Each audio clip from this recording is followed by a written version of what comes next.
Why hello there, and welcome back to the channel. Now video games can take many forms and be many things, and there are lots of different parts that combine together to make us feel a certain way when we play a game. It could be the gameplay, it could be the story, perhaps it's the music. But one of the most important aspects of a game in terms of how it makes us feel is its visual presentation, colloquially referred to as the graphics. And what we're going to do today is take a look at some of the most emotionally moving graphical presentations in games. This isn't a video of the quote-unquote best graphics in gaming, rather which visual presentations, no matter how objectively good or bad, have made me feel a certain way when I've experienced them. Now be sure to comment along, because there are going to be some games in here that you are going to think I'm out of my mind for having included, but that's just the way it is.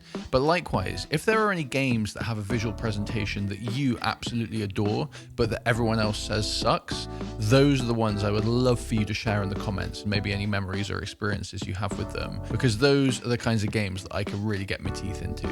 And one final note, I was a little bit under the weather when I recorded this voiceover, so I'm not miserable, I'm just sick. But with that, let's get crack-a-lackin'. We're going to start things off with a handful of honorable mentions. And whatever you expected when you started watching this video, I'm sure it was not Zed from the Bitmap Brothers on the PlayStation. But this was a super enjoyable game when I played it back in the day, and it is so today. It's a simple and anxiety-free strategy game, and there is just something about this visual presentation, the way the game looks, that is extremely satisfying. Now I have a confession. I only ever played Tombi, or Tomba in NTSC regions, on the PlayStation Magazine demo disc. Never ever getting around to playing the full game, which is gutting. It is a mistake I will one day correct, but my goodness, there was a lot of content in that demo, and it took me ages to complete. As I mentioned in my Xbox 360 video, I never actually played Castlevania Symphony of the Night back in the day. Instead, I discovered it on Xbox Live Arcade, and goddamn, what a beautiful game. Great art has a way of aging like wine, and that is absolutely the case with this game. Its visual presentation honestly seems to get better with age, and is an absolutely critical component of what makes it such a legendary game. Now, as I hinted at with Zed, I do love playing RTS games, but I must confess that I find modern strategy games incredibly intimidating to start. Luckily for me, one of my favorites in the genre is still as fun to play as ever. Commandos Behind Enemy Lines is such a banger of a game, and it's still exceptionally beautiful and emotionally satisfying to look at and to play. And of course, no list like this could possibly be complete without mentioning Crysis, the eternal kingpin of graphics, and the critical role they have in the gameplay experience. Awesome times. But with those out of the way, let's get crack-a-lacking.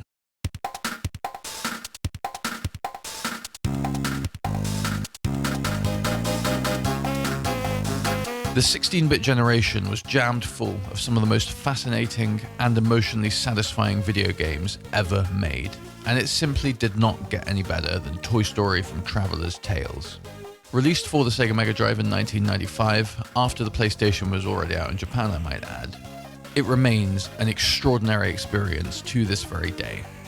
Now, the gameplay itself was varied, but it was okay at best. It wasn't particularly innovative or compelling in that sense. However, what this game had was perhaps the single most incredible visual presentation on the platform. I mean, just look at this.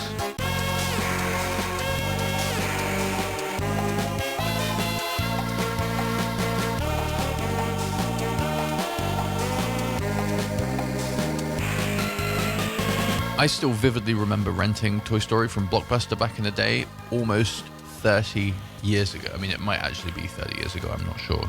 And I was just mesmerized time and time again by those visuals. I mean, even on the options menu, just look at how beautiful and smooth the animation on that Mega Drive controller is. They just seem to push the system beyond what was thought possible, creating a game that legitimately did resemble the movie on Sega's 16-bit machine. And one of the game's developers has a YouTube channel called Coding Secrets, and he goes into all kinds of details about how some of these extraordinary visuals were achieved on the relatively weak hardware of the Mega Drive. And it is just magnificent work. Whether it's the varied and visually stimulating levels, the character animations for the toys, I mean, ooh, look at that. Or how about the perspective shift on this furniture? Or the fidelity of the artwork on this particularly infuriating stage? Or how about the terrifying nightmare buzz? It still freaks me out to this day. It even has this exquisite 3D stage running at a smooth and consistent frame rate on a stock Sega Mega Drive. I mean, what is this? It was quite simply an exquisite visual presentation and a pure joy to experience. And again, it is worth noting that yes, as of 2025, graphics like these are no longer objectively impressive. And one could argue that they weren't at the time next to the PlayStation. However, if you have knowledge and understanding of the hardware limitations of the Mega Drive, it simply will affect how you feel when presented with a game like this. And fundamentally, for me, that's what it's all about. How the game makes you feel when you experience it. And Toy Story on Sega Mega Drive still captivates and excites me all these years later. Now, it was around the same time, but maybe a bit later than 1995, that I was hanging out at my mate James's house as my mother got back from a trip into town and handed me a very special gift, a copy of Sonic 3D, Flicky's Island. At the time, I was a massive fan of Sonic the Hedgehog, and when we heard, probably through a magazine or something, that there was to be a 3D Sonic game on the Mega Drive, we were all buzzing. Upon receiving this gift, we quickly ran into James's house and slammed it into his Mega Drive. To this day, whenever I hear this particular piece of music, I still get a little pang of emotion as I'm brought back to that moment, to one of the most moving and mind-blowing video game experiences of my life. The game simply looked extraordinary. Sonic 3D is of course completely its own thing, using a faux 3D isometric world where you have to explore. The object is to collect the flickies and take them to this ring, rather than simply navigate a platform stage from point A to point B as per the classic Sonic games. The camera was awkward, the controls were difficult to get a handle on, but gosh darn, it just looked so damned crispy. In hindsight, we can look back and say that it wasn't a particularly great or even good game, to be honest. It didn't really have anything in common with the previous Sonic games other than the characters and art style, not that that really matters, of course. But in that moment, and the months following to be fair, I had an absolute blast, pardon the pun, with Sonic 3D on Sega Mega Drive. It simply looked incredible. Traveller's Tales was intent on wringing that X68000 completely dry.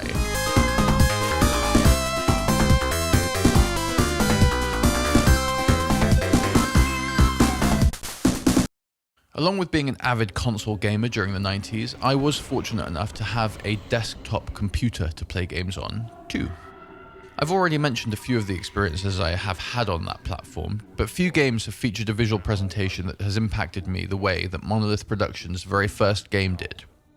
Blood was built on Ken Silverman's build engine, and this engine remains one of my absolute favourites of all time to this day.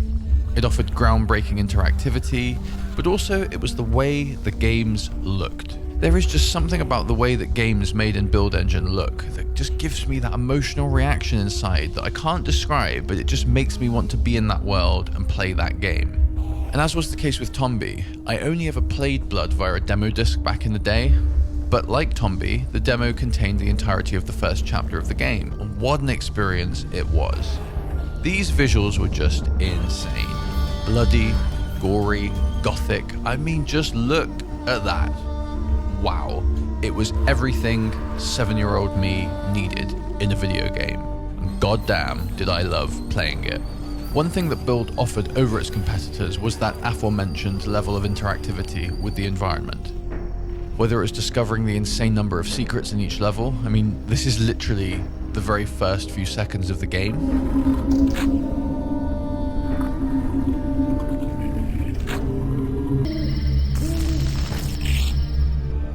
How about that visceral feeling we experienced when we lobbed a stick of dynamite at a wall with a crack in it and saw it all get blown to smithereens? And when it comes to that, when we lobbed a stick of dynamite at a load of enemies and saw what happened to them as well. And I'm not sure anything will ever top the sensation we had when we realized we could give those decapitated heads the boot. It was just a magnificent experience. The levels themselves were interesting and varied, all while maintaining that consistent gothic look. And in particular, I still love playing back through this train level. Maybe it was because I was a huge fan of Under Siege 2 at the time, for some reason unknown to modern science. But man, this train level, just amazing. The character design, the weapon models, they just worked. And honestly, even playing this game in 2025, I don't feel like my enjoyment has diminished one bit. It's just a brilliant game.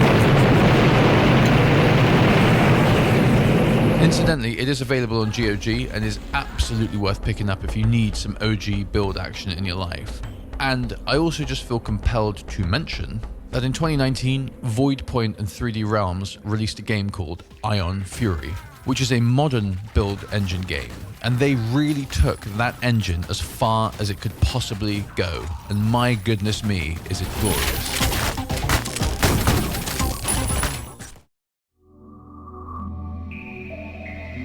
The Sega Dreamcast will always hold a special place in my heart as a fascinating and unique console in video game history. This is actually the exact system I got for Christmas back in 1999. And as I said in the intro, this video is about the visual presentations that have captivated and moved me, and Toy Commander was one of those experiences. As a young lad, it honestly felt like the stuff of dreams to be able to explore this seemingly giant house from the perspective of a toy car, tank, a helicopter, etc. All the different rooms and parts of the house were there for our enjoyment. Whether it was the kitchen, where we were set the task of making breakfast and destroying submarines after it had been flooded. Driving a taxi through the attic was just incredible. And actually, even playing through this level now fills me with that same indescribable feeling that I had all those years ago. It was just such an amazing concept. Who could forget the mission where we had to kill a spider with a bulldozer in order to use a helicopter to hunt down and destroy a cockroach infestation? That included taking a very special journey down a toilet. If that isn't great video game design, I don't know what is. Toy Commander wasn't about cutting-edge visuals, but it had these huge, open and visually appealing environments that, at the time, were fairly unprecedented in terms of their playable area. The scale and scope of the levels, along with the design language that had everything being made up of random household bits and pieces, will never not be appealing. The constructions within the levels, along with all the different gameplay opportunities they afforded, still remain so appealing, and it's just an incredible game to behold. What else can I say? I just freaking love Toy Commander.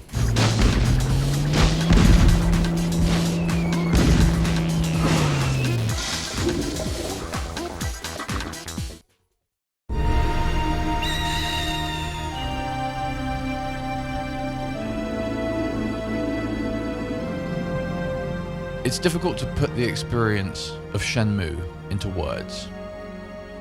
I'm not sure I'll ever have another moment that matches what it was like to see that opening for the first time. I still see it in my mind, clear as day. Me and my brother Matt were lying on the parents' bed with the Dreamcast attached to their 60Hz TV, which, believe it or not, was a luxury in the UK at this time. And we watched in awe as Yu Suzuki's masterpiece unfurled before our eyes. We had never seen anything like it. From those snowflakes to the textures and environments. The intricate and precise facial animation was extraordinary. Yu Suzuki's goal was to achieve the visual fidelity of a fighting game, particularly when it came to character rendering, but to pair it with the expanse and storytelling potential of an RPG, and wow. I mean, even the camera work here was so cinematic, beyond anything we had seen. Although Metal Gear Solid had recently set the standard for cinematic storytelling in video games, and boy do I love Metal Gear Solid, Shenmue upped the ante with its unprecedented fidelity. The game initially began life on Sega Saturn, and even there it was truly mesmerizing visually, beyond what the system seemed capable of. But this was the hallmark of Suzuki-san, who had revolutionized arcade games time and time again, something we actually got to appreciate and enjoy inside Shenmue. But after taking the decision to move this game to Sega's next generation console, what we ended up getting was generation defining. As the adventure unfurls, we get to explore a segmented world set in 1986 in Yokosuka, Japan. This world is brought to life with a level of granular detail that to this day seems completely ludicrous. Was it the wisest use of development resources to model out all of these toys?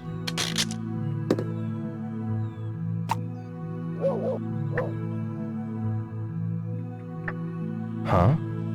I know this. Hey. I know this. Or how about all of these items on the shelves of this convenience store?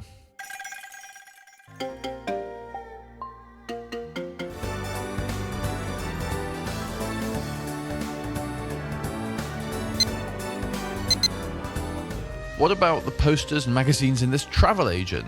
It's ludicrous, but my goodness me, am I glad they did it. Shenmue also featured a day and night system based on a clock that had real gameplay implications. I mean, just look at this. It is difficult to express the feeling one had when exploring this world and truly immersing oneself in this granular detail. The world just felt truly alive in a way that I had never experienced before. It was quite literally breathtaking, and I'll be forever grateful that I was there to experience it at the beginning. As in a lot of ways, Shenmue has not aged that well as a gameplay experience.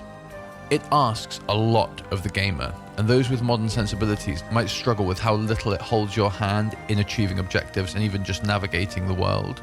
But I definitely recommend everybody check out John Linneman's incredible video on the technology of Shenmue over on DF Retro, as it does nothing but enhance the intensity of the emotional reaction we have to the beauty of this game. And it is thus that when we are considering the most emotionally impactful visual presentations in gaming, it is difficult to top this strange and extraordinary game. Shenmue. Wow. The path he must traverse, fraught with adversity, I await whilst praying. For this destiny predetermined since ancient times. A pitch-black night unfolds with the morning star as its only light. And thus the saga begins. Every so often, a game will come along that changes everything. Rise and shine, Mr. Freeman. Rise and shine. Not that I wish to imply you have been sleeping on the job. And for me, Half-Life 2 changed everything.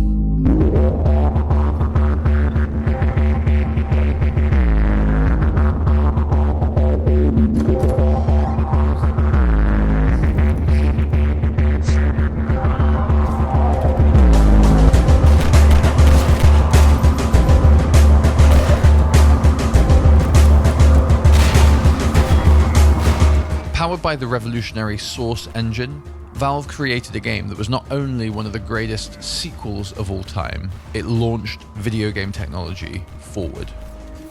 I still remember going to my local video game store that is still there thankfully, and buying a copy of Half-Life 2, or I think my dad bought it for me actually, on release day, getting back and basically playing it non-stop for about 12 hours straight. And what more is there to say? At the time, Half-Life 2's graphical presentation was in a league of its own. The cutting-edge visuals were compounded by its state-of-the-art physics simulation, which truly felt next generation, and ultimately served to create an experience that looked and felt like a game from the future. And if you were on the Half-Life 2 train back in the day, you no doubt remember this extraordinary demo that teased the next-gen experience we were all waiting for and anticipating.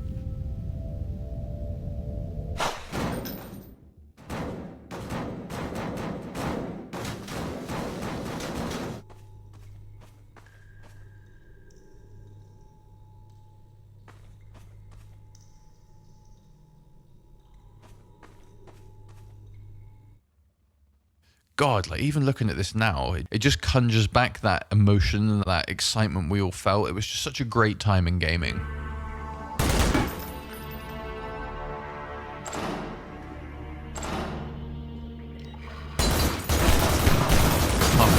set sometime after the legendary Half-Life.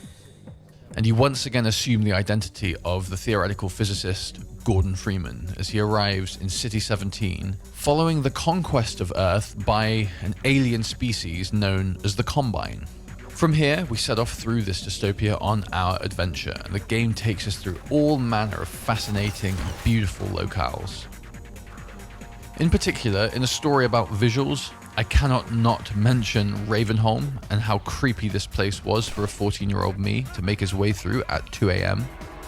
But still, just wow.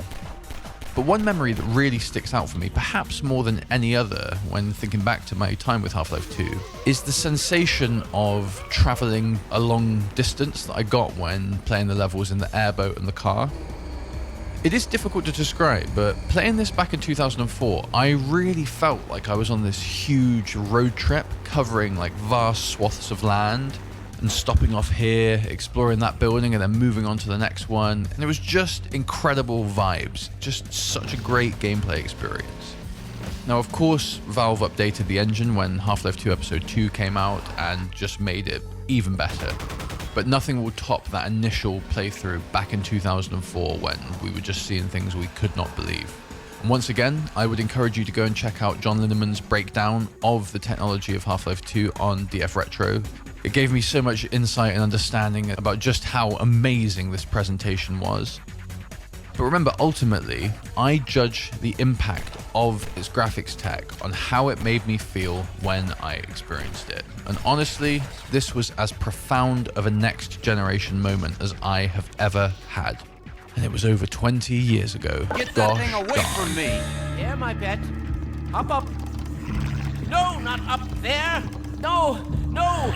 Careful, Lamar. Those are quite...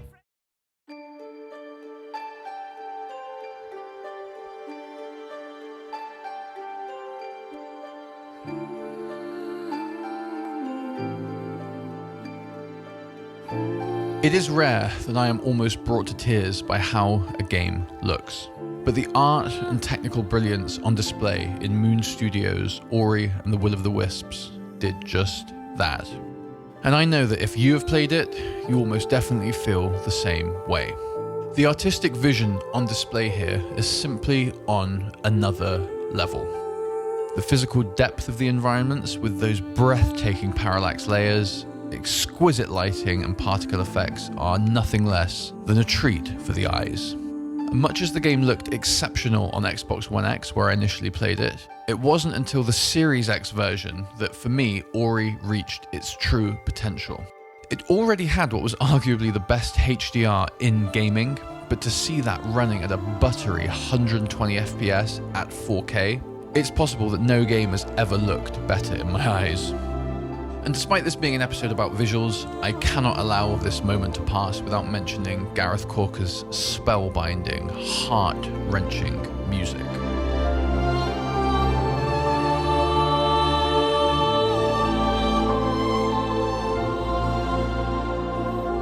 Which serves to elevate the emotional intensity of the visual presentation to heights rarely felt. The fact it's a fun, stimulating, and engrossing game is almost a bonus to what is one of the most beautiful games ever made. And almost certainly the most beautiful game made in Unity. And one whose graphical presentation has moved me perhaps more than any other.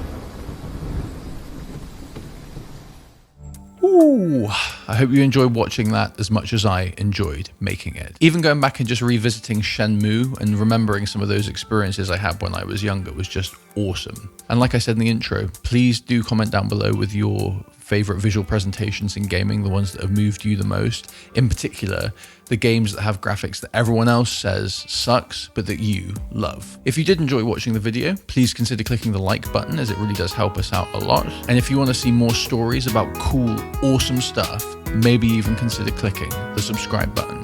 But with that, I hope you have a wonderful day, and I will see you in the next one.